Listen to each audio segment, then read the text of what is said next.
Nah, tadi Bapak Bambang menyampaikan bahwa dalam sistem pendidikan atau mendidik anak yang bahagia itu harus keduanya, orang dewasa yang mendidik dan peserta didiknya yaitu anak-anak kita gitu ya. Tentunya ketika kita tadi ingin menitipkan anak-anak kita di sekolah gitu ya Pak ya, karena anak-anak juga butuh pergi ke sekolah gitu ya Pak ya. Nah, itu bagaimana nih Pak, ketika kita terjebak dalam suatu persekolahan atau sistem persekolahan yang tidak membahagiakan untuk anak gitu ya. Sedangkan kita ini di rumah udah konsen untuk anak-anak harus nyaman, harus benar-benar kita bahagiakan. Tapi ini bertolak belakang dari sistem pendidikan di anak-anak kita. Apa yang perlu kita lakukan nih Pak? Seperti itu. Jika menemukan hal itu mungkin banyak ini Pak ya yang di luar sana gitu. Silakan Pak.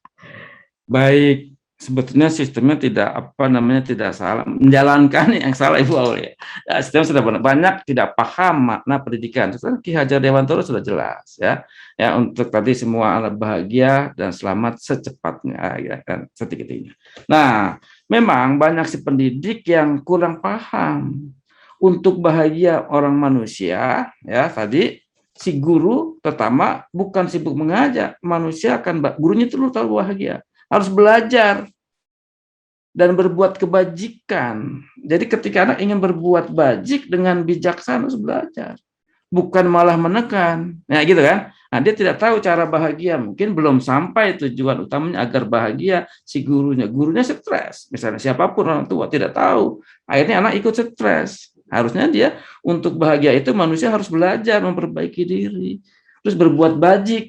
Kan guru itu berbuat bajik, mendidik kan berbuat bajik. Berbuat bajik memberikan ilmu, harus berbuat bajik terus berbuat kebajikan, memberikan ilmu dengan bijak. Jadi harus belajar terus, bukan menekan, memaksakan dan sebagainya. Ya, bagaimana agar kita belajar. Jadi itu memang harus paham kembali. Alhamdulillah sekarang pemerintah sudah menerapkan murid merdeka, sekolah agar murid merdeka. Jadi sekolah merdeka, ya murid merdeka tadi merdeka belajar. Ya konsepnya sudah merdeka belajar, sudah benar. Pemerintah sekarang sudah lebih bagus dimerdekakan belajar supaya anak bahagia. Ingin tahu lebih lanjut seputar dunia anak atau ingin bertanya langsung ke pakarnya? Yuk saksikan langsung Parenting bersama Bimba setiap hari Sabtu di minggu pertama setiap bulannya. Hanya di YouTube TV Bimba Ayuweo.